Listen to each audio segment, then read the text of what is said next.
Hey everybody, this is NSeags here, or Seagulls Cool, or Brandon Redfield, and today we're back with another video. Today's video is my Black Ops 3 competitive specialist tier. I did a casual specialist tier, and I told you guys I'd do my competitive one, so here it is. Let me quickly go over what a tier list is. A tier list is basically me ranking something in, for this one I'm going to rank it in grades, D being the worst, C being the skill gap is way too high, like very high. You have to know what you're doing with it basically. B is very situational. B plus is it's situational, but there are some sparks of, it doesn't have to be for that one situation. A, it's the pinnacle of just balance. It's always going to be good. It's almost perfect. A plus. This is what's mostly going to get. This is what's basically going to get through bans. Basically, when the specialists get banned, I think this is just good tier. S tier is like very good. Like this is what could change. This could change a game. This could definitely change a game. All right, so let's get into it. We'll just go from the order. So, gravity spikes. Gravity spikes is an A tier. It is definitely a great specialist to use. Great for hardpoint. One of the best hill breaking specialists in the game. Definitely A tier. Overdrive is definitely A plus. One of the best specialists. It can be used in every game mode for a lot of situations. Just it's one of the best specialists. This is probably the first specialist I used for competitive, and I always loved it. Overdrive A plus. Sparrow. Sparrow's D tier. This thing is a worse version of the War Machine. And I say that in competitive, I say this is worse than pubs. Like in pubs it's a C tier, in competitive I think it's a D because the area of effect is so small that it's almost useless when it comes to getting multiple targets. It's more of a singular target thing, but it's explosive, so I definitely think this is a D tier.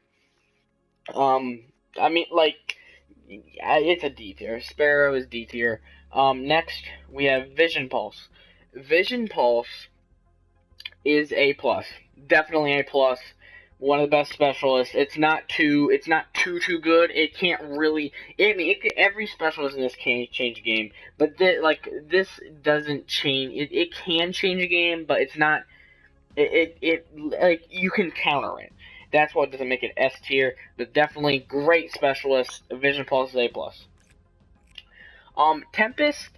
I'm gonna have to go with A tier. This thing is very good when it comes to competitive use because at 4v4s or 3v3s on like respawns, especially uplink, where you have that extra armor, it's gonna be more of like a 1v2. You're gonna be back. This is for AR use a lot. This is great. It can definitely pick off ball for sure. Like this is just I think this is one of the best specialists when it comes to uplink. So that's why I put it in A. Next is Glitch. Glitch A tier. It's great. It's good. I love it. It's great for search. It's great for respawns. Perfect. It's balanced. Glitch A. Next to War Machine. War Machine D, dude. Like D tier because everybody thought this was gonna be the Hillbreaker. Everybody thought the War Machine was gonna be the best Hillbreaker in the game. It turned out to be basically, I'm not gonna say a failure, obviously, but it turned out to be a disappointment, I'd say, because it doesn't break the hill like we want it to. And plus, it doesn't work. The little balls that pop out make it worse. It's in my opinion, it's really bad. Especially for what it's supposed to do, and that's hardpoint. I think it's a bad specialist. So War Machine D tier. Next, Kinetic Armor. First thing is S tier. This can and will change game. This can guarantee you a gunfight, basically. If you can aim, and he doesn't aim at your head, you will guarantee a kill, basically. Like, it's literally giving you extra health in a competitive setting, where if you have that much of an edge over your opponent, it's unbelievable. Having that much of an edge over your opponent in a fight it's so good. Kinetic Armor S tier for sure. Annihilator B plus. You know, it's situational. It's still good, but again, it has a little bit of situational things that make it when you can't always pull it out on a respawn for an AR player. So that's why it's B plus. Combat focus C. I have never seen combat focus be used successfully in a competitive game, and I haven't seen it be used right. It is the skill gap between it in public matches and competitive. It's so much of a difference. The skill level that is needed for this in competitive is literally so high, and I think that's why pros don't use it, because it messes up their whole game, messes up their whole strategy. This could change the game for the bad for that team. So that's why I put it at C.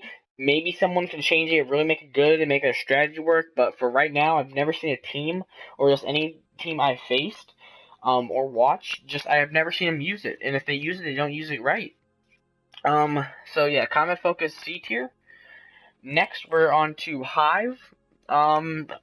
It's B. Pinnacle. It's the pinnacle of situational. Again, it's like the public match one, the casual one. You need to have your team. You need to have the enemies walk over. Like it's literally that simple. If the enemies don't walk over them, it's gonna be useless, you know. And it's situational in this. Again, you either got to be one of the best placers. You got to know the map so well, or it's just lucky, and that's why it's B tier. Next is Reject. Reject's B plus.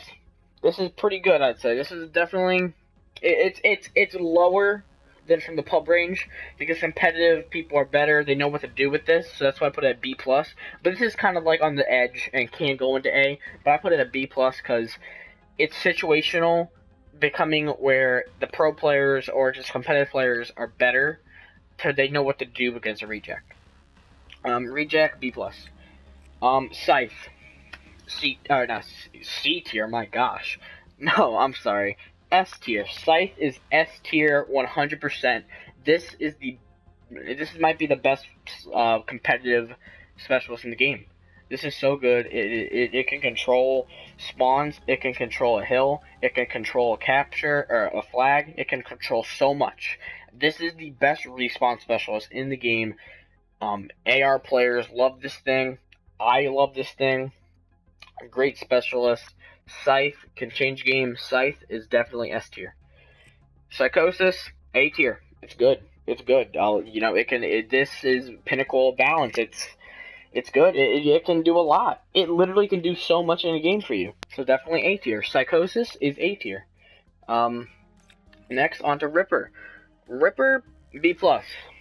It goes into a situational range. It goes into a range where, again, in competitive play, it's going to be hard to get real up close with an enemy instead of a public match. And, you know, pro players are going to watch their back, they're going to watch their side, they're not going to let you get behind you. They're going to watch your flank. And that's where the Ripper falls off, kind of. And it's really situational, because you can get that chain hit, you can get a triple, and you go, boom, oh, to the left, oh, boom, boom, boom, boom. And again, it's situational, but it's still viable. But Ripper B plus for sure. Active camo A plus, great. This such a good specialist, can be used in any mode. It's a hellbreaker. It's a clutch specialist. It's literally so good. Can do so much with this thing. You're gonna see I say active camo in every competitive game, in my opinion. Active camo A plus tier for sure. Next, Purifier. Purifier, I'm gonna have to go with B tier. It's too situational. It's too situational in the fact that, again, in competitive play, that when you have this thing, people aren't going to let you get to this range. They're going to try and back up, and then it's useless. Because that range on that thing, you cannot let the range fool you. It doesn't have good range. Again, it's too situational. When it comes to hardpoint, you can break a hill with it. Again, the situation has to be perfect for you, in my opinion. Or you have to be a Purifier Pro, but Purifier B tier. Next, the last specialist, probably the second best specialist in the game, or for competitive, and that's Heatwave. This thing, I can't believe how many plays I've seen, how many kills I've seen gotten with this thing in competitive. It has changed a mood from you're almost getting a 1v4, you get Heatwave, your dreams are crushed. Heatwave changes games, wins games, it can literally determine a round, it can determine anything, it can determine who gets the hill for the most amount of time, it determines to get a uplink ball. This thing has so many things that it has to be S tier. Can change a game for sure. Heatwave, definitely S tier. Alright, that's all the specialists. I hope you guys liked this little two-parter I did with the casual or public match specialist tier list, and now the competitive tier list.